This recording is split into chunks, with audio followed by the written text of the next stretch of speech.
y'all came out firing and ready to go. I mean, you had some really great catches in the second half. I mean, obviously, that was the game plan coming out of halftime. Yes, you had to chase something up. Yeah, so we told our coach, our offensive coordinator, that we needed to throw more. And he obviously listened to us. But I mean, going out there, I mean, we have great receivers out there. I mean, if we throw the ball more, I mean, we can put big points up on the board. So we have a good running group and a good receiving group. So, I mean, and our quarterback Justin stepped in for Kyle. It was a great job by him. We all had faith in him. And he just overthrew a couple of them. Yeah, just nerves. I mean, probably nerves, but I told him to calm down. He calmed down, and you know, he ran that score in, and we were all excited for him. So, but he definitely was the leader of our team tonight. Talk about what the defense did for him and how you had an effect on that. Really vocally in the locker room, I came out and really just stuck it to the guys. I mean, God gave me the voice to speak to these guys, and at that point, they really needed it.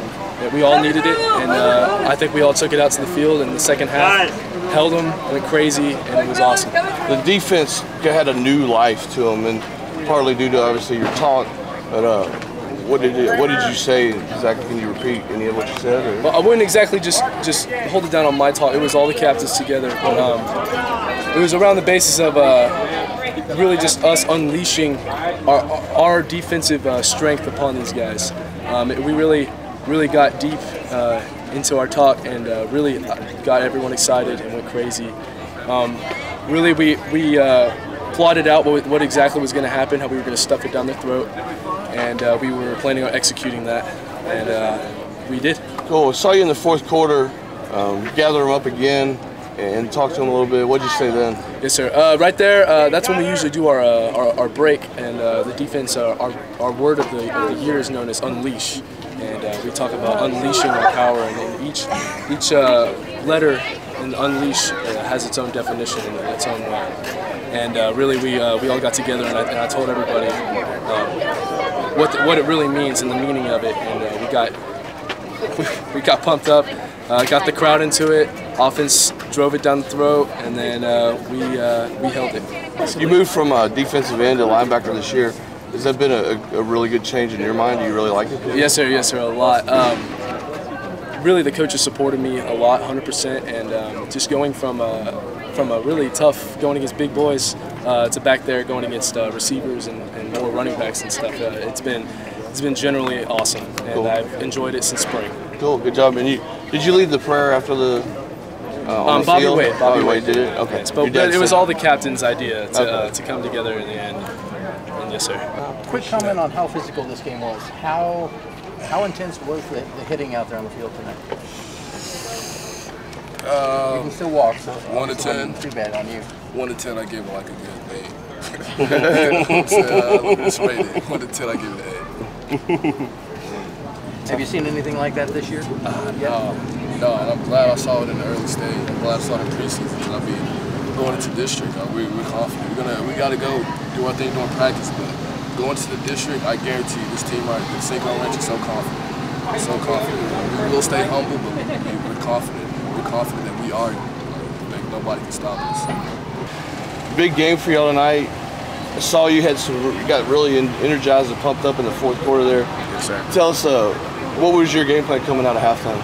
Pretty much. I mean, we knew we had to come back up, and we're used to being in those situations. So it's not really a big deal. We just want to come out, stick it down their throat, defense 3 and out, and just put the pedal in the metal, score. You had some pretty big plays down there in the last parts of the fourth quarter. Yes, sir. Was it just adrenaline kicking? Well, we have a good D-line, and I feel like when one person gets pressure, another person can make a sack. Like TJ, he's gotten some. If he gets him on this other side and he's coming in and I can sack him. And when we all get a sack, we all click. So it's a group effort. I mean, I saw that ball on the ground, the guard let me loose, and I saw the ball on the ground and I just jumped on it. I mean, we don't get much shot at the ball being D-line, and when we see a ball on the ground, that's like gold for us. We just jump on that. Kick returns a big game tonight. They had some real big kick returns. How did you answer back to them? We just know that we had to stay in our lanes, and so all the rest of the kick returns, we just did that and made sure that we knew that we can get behind us. And it was a group effort from everybody on the kick return, special teams. I think that's certainly. I think one of the key points was their kickoff return. Because it didn't bother us.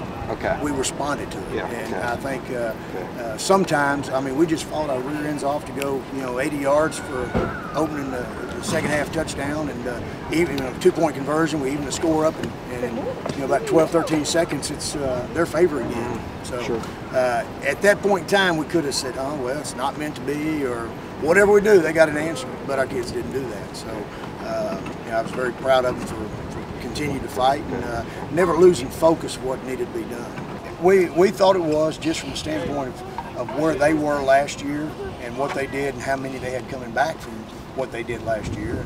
I mean, just about most of their defense was back from last year, and they went 4 rounds deep last year. And so we know that they're a high caliber team. And 28 to move in, my goodness, he didn't play for them last year, but he's one that's already committed to A&M, and I hadn't seen a player like that in a long time. He took control of the game, and I mean, it almost rested on his back. Yeah, right. He had that kind of ability. Yeah, like I say, this one, I told him at halftime when it was 14-6, I said, fellas, we've been here before. I said, remember last year, College Park, we didn't think we played our best first half. We were down 14-0, and came back and beat them. And ironically, it was the same score. So I told him in there after the game, I said, look, I didn't mean to be exactly like it was College Park last year. I said 38-21 would have been real nice. Yeah, right. Alex talked a little bit about in the halftime how the captain stood up and really got emotional. They did a great job of leading. As a matter of fact, Coach Miller and I were in the back area talking, and it's kind of interesting. Next thing you know, they're in their meeting, and we were going outside to meet with the other coaches, and we got called in there, so we got to hear it all. And you're right. I was very encouraged to hear them, what they had to say. There wasn't any pointing of fingers. It wasn't any blaming anybody for anything. It wasn't any of that. It was, all uplifting. So, it was one of those. If you had a hidden camera somewhere, same effect. Coach Miller and I just sat there and listened to them, and it was very encouraging.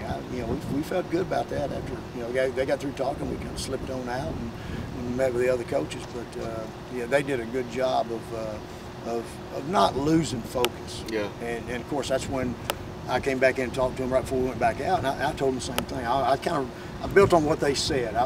And I wasn't going to chew on them anyway because there wasn't anything to chew on. It was just, hey, let's some things we got to adjust.